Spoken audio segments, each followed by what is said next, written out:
గతంలో రాష్ట్ర విభజనకు ముందు అప్పటి ప్రధానమంత్రి మన్మోహన్ సింగ్ గారు ఈ రాష్ట్రానికి 5 సంవత్సరాలు ప్రత్యేక హోదా కల్పిస్తామంటే లేదు, మేము అధికారంలోకి వస్తే 10 సంవత్సరాలు కల్పిస్తాం, 15 సంవత్సరాలు కల్పిస్తాం చిలుక పలుకు పలుకునే టీడీపీ బీజేపీ పార్టీలు ఇప్పుడు ప్రత్యేక హోదా అసలు సంజీవనే కాదు ప్రత్యేక ప్యాకేజీ ఇస్తామని చెప్పి స్వాగతించారు.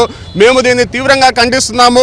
ప్రత్యేక హోదా వస్తేనే రాష్ట్రానికి పరిశ్రమలు వస్తాయి, యువత యొక్క భవిష్యత్తు బాగుపడుతుంది, మా అందరికీ నిరుద్యోగులకి యువతకి ఉద్యోగాలు వచ్చే అవకాశం ఉంది. ఖచ్చితంగా గతంలో ఏదైతే ఈ విశాఖ ఉక్కు ఆంధ్ర హక్కు ఉద్యమం జరిగిందో దాన్ని తలదందేలా ఈ ప్రత్యేక హోదా ఉద్యమం ముందుకు తీసుకెళ్తాము. మా అధ్యక్షులు వైఎస్ జగన్మోహన్ రెడ్డి గారు ఈ ప్రత్యేక హోదా కోసం చేసే ప్రతి ఒక్క పోరాటంలో యువత కానీ విద్యార్థులు కానీ నిరుద్యోగులు కానీ ఆయనకు వెన్నంట ఉండి ఈ ప్రత్యేక హోదా ఉద్యమాన్ని గల్లీ నుంచి ఢిల్లీ వరకు తీసుకెళ్తాం. కేంద్ర మెడలు వంచైనా సరే ప్రత్యేక హోదా సాధిస్తాము. 40 సంవత్సరాల వయసున్న ఒక యువకుడు జగన్మోహన్ రెడ్డి గారు యువత భవిష్యత్తు కోసం ప్రత్యేక హోదా కోసం అనేక పోరాటాలు చేస్తుంటే 40 సంవత్సరాల రాజకీయ అనుభవం ఉన్న చంద్రబాబు నాయుడు సిగ్గు లేకుండా ఈ విశాఖ నగరంలో బికినీ ఫెస్టివల్ అంటూ యువతని పెడదవ పెట్టే ప్రయత్నం చేస్తున్నారు. ఖచ్చితంగా మేము ఒకటే హెచ్చరిస్తున్నాము, ఇప్పటికైనా బుద్ధి తెచ్చుకొని వెంటనే ప్రత్యేక హోదా తీసుకురావడానికి మీరు పోరాటం చేయండి. ఖచ్చితంగా మేము కూడా మీ వెంట వస్తాము. అంతేగాని ప్రత్యేక హోదా కాకుండా ప్రత్యేక ప్యాకేజీని స్వాగతిస్తే మాత్రం ఖచ్చితంగా రాబోయే రోజుల్లో మీకు తగిన శాస్త్రం చెప్తామని హెచ్చరిస్తున్నాం.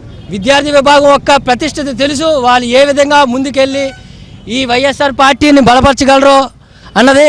ఎందుకంటే ముఖ్యంగా ఈరోజు మనం ప్రత్యేక హోదా అన్నది అడుగుతున్నాం. వాళ్ళు ప్యాకేజ్ ఇచ్చినా మనం వద్దు, మాకు హోదాయే కావాలన్నా అంటే కేవలం రానున్న రోజుల్లో విద్యార్థుల భవిష్యత్తు దృష్టిలో పెట్టుకొని ఈరోజు జగన్మోహన్ రెడ్డి గారు మొదటి కాదు రాజశేఖర రెడ్డి గారు ప్రవేశపెట్టిన ఉచిత విద్యని వాళ్ళు కాదంటే దీక్ష చేసి ఉచిత విద్యని అందరికీ అందుబాటులో తీసుకొచ్చారు.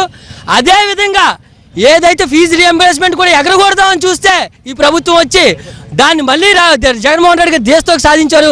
ఇలా జగన్మోహన్ రెడ్డి గారి గురించి చెప్పుకుంటే మొదటి నుంచి ఒక పోరాడుతూనే వచ్చారు. ఈ రోజు వరకు సాధిస్తున్నాం. వైఎస్ఆర్ పార్టీ ఎప్పుడూ కూడా ఏ ఒక్క పథకాన్ని ఈ రాష్ట్ర ప్రభుత్వం దాన్ని ఫెయిల్యూర్ చేయాలని చూస్తుంటే జగన్మోహన్ రెడ్డి గారికి భయపడి దాన్ని బ్రతికిస్తున్నారే తప్ప వాళ్ళకి నిజంగా ఉద్దేశం లేదు ఏది చేయాలని. నిజంగా ఈ రోజుకి కూడా ఏ పథకాలైనా ఉన్నాయి, అవి ఇంకా బ్రతికి ఉన్నాయంటే అవి రాజశేఖర రెడ్డి గారి దయ వల్ల. రాజశేఖర రెడ్డి పథకాలు ఈ రోజుకి ఇంకా వీళ్ళు అమలుపరచలేపారు. ఈ రోజుకి వీళ్ళు మేము సింగపూర్గా మార్చేసేస్తాం, దుబాయ్ని తీర్చేస్తాం, ఇవన్నీ గ్రాఫిక్సే తప్ప ఇంతవరకు వీళ్ళు చూపించినవన్నీ కూడా మన థియేటర్ టీవీకి వెళ్తే మనం ఒక యాడ్ చూస్తాం, అలాంటి ఒక గ్రాఫిక్స్ని చూపించారే తప్ప ఎక్కడా కూడా మనం నిన్న మొన్నటి కూడా పేపర్లో చూసి ఐఐఎం అన్నది శంకుస్థాపన చేస్తారు, దాని చుట్టూ పిచ్చి మొక్కలు ఉన్నాయి. అంటే ఏదైనా సరే వీళ్ళు జస్ట్ షో బూస్టింగ్ అంటే ఒక సోషల్ మీడియాను వాడుకొని మేము ఏదో చేస్తున్నామని అభివృద్ధి అని ఒక మంత్రం వాడుతున్నారే తప్ప ఇంతవరకు వాళ్ళు చేసింది కానీ నిరూపించింది కానీ ఒక్కటి లేదు. అలాగే ఈ విశాఖపట్నంలో పెద్ద ఎత్తున ఈ సముద్రం విశాఖ ప్రజలు ఎంత విశాలమైన జనాలు తేడా వస్తే కూడా సముద్రంలో ఉప్పొంగుతారు. దానికి నిదర్శనం ఈరోజు ఎలా ఉంటుంది సాయంత్రం చూస్తే మన సభ ఖచ్చితంగా స్టేడియంలో ఉన్న దానికన్నా 10 రెట్లు జనాలు బయటే ఉంటారు. మీరు చూసుకోండి మా మీద ఎంత నియంత్రణలు ఒత్తిడిలు జరుగుతాయో 2 గంటలు మీరు చూస్తే చూడొచ్చు. ఇంకా ట్రాఫిక్ ఆంక్షలన్నీ పెరిగిపోతాయి. ఎలాగైనా సరే పాలకవర్గం మా మీద కట్టుదిట్టమైన భద్రత ఎలాంటి ఇన్స్ట్రక్షన్ ఇచ్చారో మాకు తెలుసు. పోలీసులు ఈ మీటింగ్ ఫెయిల్యూర్ చేయాలని చూస్తున్నారు. కానీ జగన్మోహన్ రెడ్డి గారు ఉన్న అభిమానంతో దేనికైనా సిద్ధపడి ముందుకు రావడానికి యువతలు మహిళలు మొత్తం కార్యకర్తలు అందరూ సిద్ధపడి ఉన్నారు. ఇది మాకు ఆంధ్రప్రదేశ్ సాధించుకుంటాం తప్పకుండా.